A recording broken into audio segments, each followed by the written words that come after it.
السلام عليكم ورحمة الله وبركاته. ربي نبغلك سفنه تلساتي المدنيا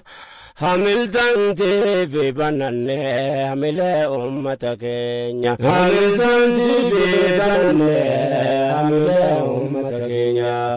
dagaagsituu afaan keenya kunuunsa aadaa jireenya dhalootaaf nafa keenya fedha isaatiin galma keenya ifaadha fuuldurri keenya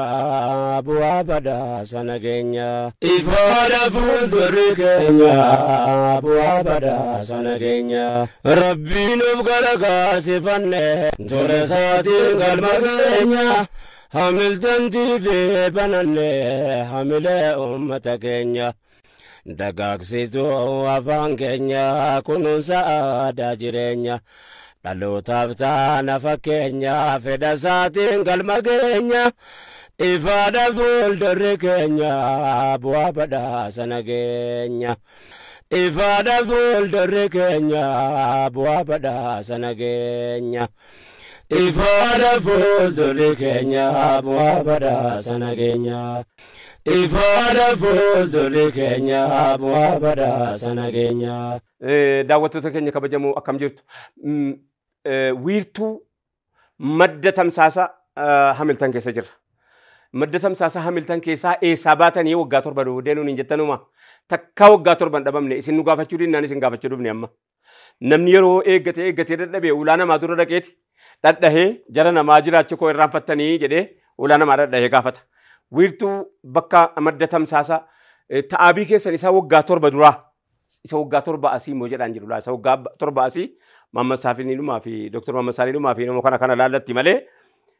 qaasanuu gattanii qaasanuu dagattan fakkaata qaasanuu baqattanis fakkaata nummoo ammallee qilleensuma irra jirra yeroo ammaa kana keessa TV biyyattii kana keessatti TV 30 wayii keessaa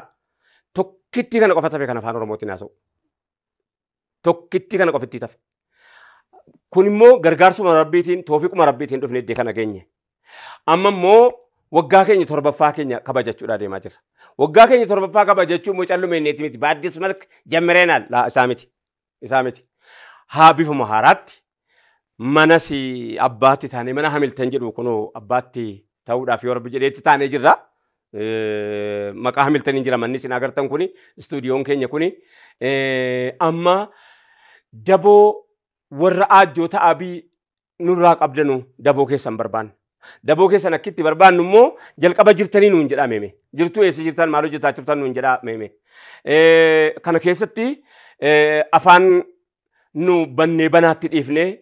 warri kafaa afaan ofiitiin dabarsaa ba'ee yeroo dhiyeenyaa kana immoo ustaazii jiraatti xiqqaate natti fakkaata baay'een nu jala haphate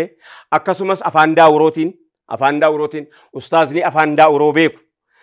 akkatti nu qophooftan jechuun isinitti dhaammataa jirra afaan warra shawaa gimraa afaan warra gimraa jechuukooti warri ustaaziin jaraa yoo jiraate keessatti warri dabuubii kun afaan shinaashaa yoo jiraate afaan majangara yoo jiraate afaan anyuwaakiin yoo ustaaziin jiraate TV'n Hamilton ulaansaa isinii arrallee banaadha. Tokkitti TV kana jechuun wantiin kana qofa maali kara samiiniin jirtu hojjettanii afaan baay'eetu jira karaa odii kana jechuudhaaf malee waa biraatiif miti. Kanaaf mana kanatti abbaatti taanee irraa eessa manni keessan nuun jedha. Yeroo gabaabduu keessatti eebba waggaa 7ffaa TV Hamilton wiirtuu haaraa burqaa haaraa madda waggaa 7 dura bu'uureffamee afaan Oromootiin tokkitti kana jira ammallee jirraadhaa nuun jechuudhaaf isinitti dhufne guyyaan sagantichaa daarii 7 hawaasa keenya kabajamoo akkam taanu namni waliin jedhu akka ta'u qaba namni akkam taanu waliin hin jenne immoo akka ta'u dhaba kanaaf waggaa 7 maaliina dhageessaniin gaafiidha maaliina as geessanii ji'a tokkittiitti birrii miliyoona kaffalaas keenya ji'a tokkittiitti birrii miliyoona kaffalaas keenya warri ji'atti miliyoona takka kaffalu akkamittas ga'een gaafii keessanii ta'aabdanii laffaatii irraa qabdanii kana biraatti immoo 73 qabna akka 73 birittiin tokkoon kan keessa biraa baatu sun waan gootu bakka irra buutu qabdi birriin hadha tokko waa bitaa bita'e innaa wal irra bu'ee waa bita yaa Oromoo miliyoonii 60